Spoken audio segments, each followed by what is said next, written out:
Hey everybody, it's Jason Creel. This is the Lawn Care Life. Today I want to go over 8 reasons why some of you may not start a weed control and fertilization company. If you follow me on YouTube, you know that's what I'm doing, and been doing a lot of mowing grass over my time in the lawn business, but now I'm focused primarily on weed control and fertilization. I want to talk to you about some reasons that people don't get into it, and I talk to a lot of people, and there's nothing wrong with not getting into it. I'm not saying that, but these are some of the things that hold people back. So let's get started with that right now. These are in no particular order, but the number one reason I want to mention to you, people don't get started in weed control, is they just don't know where to start. They just don't know what they're doing and don't know how to learn what to do. It's like, is there a book I should go buy? Is there something on the internet I can go purchase? You know, where do I get going? I wouldn't know what to do if I wanted to start a weed control and fertilization business. So and that's a legitimate reason, and to be honest with you, it can be a little bit tricky. For me, fortunately, I had somebody that took me under their wing, kind of showed me what to do, and that's probably the best way. There are obviously things you can read and resources out there. Hopefully some of the videos I've put together are helpful, but a lot of times, you know, these things are very regional. The grass types you have, the weeds you're dealing with, the weather patterns and things like that, and there's a lot to learn. So if you have somebody that's willing to help you out, that is a great way to get started. The second reason I want to mention is I think people don't understand the potential in this business. I heard a guy recently say that doing lawn care treatments and also aerating the lawns is about the closest thing you're going to find to printing money in the lawn care industry.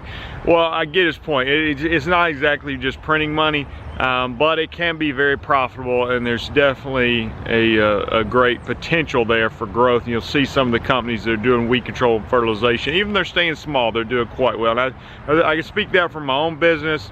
I think my business is at a healthier place now than it's ever been, and more profitable than it's ever been. So a lot of potential financially, and a lot of opportunity for growth in the weed control and fertilization side of the industry. Another reason people don't get into weed control and fertilization, I've heard people tell me this, they don't like being exposed to chemicals, and we definitely deal with chemicals. There's no way to hide that. I mean, there is organic programs and things you can do, but as far as the chemical side of it, you want to make sure you always follow the label, and you want to make sure you're wearing your proper protective gear. So rubber gloves, long sleeve shirts, rubber boots, things like that, to keep you as protected as possible from the chemicals. But you know, that is something that's a bigger concern for some than others, but definitely something we want to take seriously and follow the label and do the best we can to stay protected. The fourth reason I want to mention is the money. You know, somebody just like starting any business, you might just not have the money to get going, and maybe you're already in the lawn business or thinking about starting a business. And just like if you started mowing lawns, you had to go out and get that first lawnmower. And there's some initial startup costs to getting started with weed control and fertilization. It may be buying that first tank sprayer, which, you know, could be as low as $2,000 or $3,000 for a low end one, or definitely more significant. Mine is probably somewhere in $11,000 or $12,000 range. But obviously you got to have a truck or at least a trailer to put that on, and then you got to have some initial product to be able to put on the lawn. You know, we can't just go out there and spray water, obviously. So there's some initial costs, just like with any business. I don't think it's crazy high startup costs by any means, and it's something you can start turning a profit with pretty quickly, and you'll see that it can be a very profitable business. But again, the initial startup money can be a hindrance to hold people back from starting in weed control and fertilization. Now, the fifth reason I'm going to mention, it has to do with me today. I'm here at a continuing education class, and next week I've got a dentist appointment. I'm actually looking forward to these about equally the same. Okay, these are not my favorite things to attend, though sometimes the information can be helpful. So for some of you, you just don't want to go through the licensing and the special license you got to get to do weed control and fertilization, or you don't want to do the continuing education, even though, you know, in our state at least it's not that much. It's going to vary state to state, and to get started with that, you want to probably check with your Department of Agriculture for your state and see what they require as far as getting your license, because it's going to be different. And what do you have to do to keep up that license? There's usually going to be some fees involved, some sort of continuing education. For us, we typically go to at least one class a year, and they have a point system. We have to get so many points every 3 years to keep our license renewed, as well as paying the fees. And there's an initial test that we take to get licensed that can be a little bit difficult and need to be studied for. But I know in other states you might have to have some college education in a particular field or several years of experience in the field to be able to apply for your license. The sixth reason that some people don't get started is they're just content with what they're doing. Maybe you're working a regular job, or maybe you're in the lawn business. You're out there mowing lawns and you just say, well, I love what I'm doing. Why would I go off and try to start some second venture within the lawn business?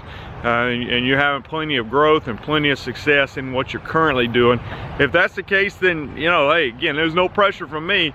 But like I said, for some people, they enjoy the mowing. But if I'm just saying, if you need an opportunity to grow and there's a market for it in your area, then, you know, there's a significant reason to at least look into it and see if it's something that you can do. At least explore a little bit, maybe in the off season, and see if it's something that, you know, may give you some increased growth potential for your business. The seventh reason I want to mention is some people don't like the fact that you really got to get a lot of customers. I try to encourage people that if you're just gonna do a little bit of weed control and fertilization on the side, to me it's just not worth it. You know, to go get a license and continue education to go and try to get 50 customers, you're not gonna make that much money. It's not worth it, in my opinion, unless you're gonna really take it seriously. So for me, just to give you an example, it took me about 400 customers to fill up my schedule, where I was busy full-time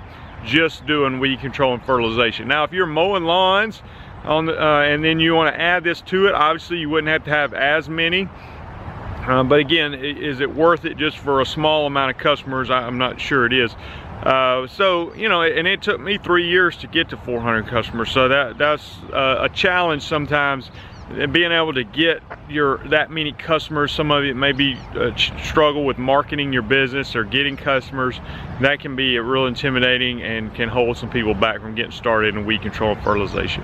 And the eighth reason I want to mention to you is, and I deal with this to some reason. Some people say, well, Jason, why aren't you mowing grass at the moment? And I say, well, one reason is I don't want to compete with the people who are sending me customers. So I've got a lot of people that are mowing grass that send me customers for weed control and fertilization. Well, if you're out there doing, you know, if you're mowing lawns and the weed control people are sending you their mowing business, if you start doing weed control, they may not be quite as willing to send you those customers, because at that point you become their competitor. So you may not want to compete against those who are feeding you the customers, just to be honest with you. So that could be another reason that people don't enter the weed control and fertilization business. Hey, with all the negative reasons I gave you and keep people out, I still think it's a great business. I'm just trying to paint a picture for you of what it's like and things that hold people back. But to me, it's a great business.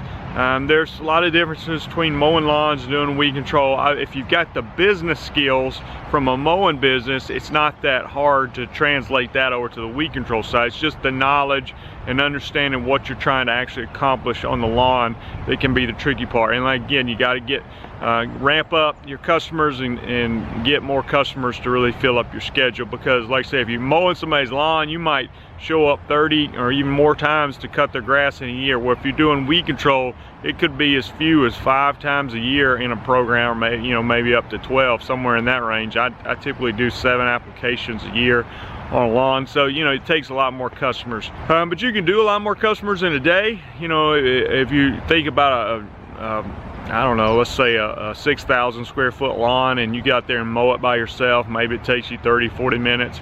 To go spray that lawn might take you about 6 minutes. So the production is faster. You can generate a lot more revenue. I say it's not. I've got a couple of videos on YouTube. One I did a long time ago, or several years ago at least, when I was mowing lawns, and it said I made $485 mowing lawns in a day, and that was true. And I mean, that's obviously no record day working by yourself. But that, kind of an average day, I guess you'd say. And then, but for the weed control and fertilization, it's very common for people to generate $1,000 or more in a day. Now, obviously, that's your revenue. You got your expenses you're taking out of that.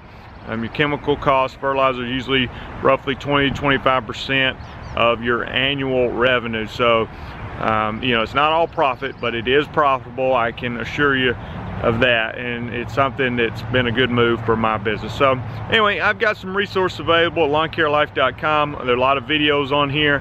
If you want to check those out, you can click on the channel name below, Lawn Care Life, and go check out some of the other videos. But I'm Jason Creel. I really appreciate you watching the video. If you hadn't done so, I'd encourage you to click the subscribe button and the little bell beside the subscribe button. That will notify you when I make new content. I've got to get in here to this boring class and get this over with, get my points. It's not that bad. Hopefully I'll learn something. I'll talk to you guys later. Bye.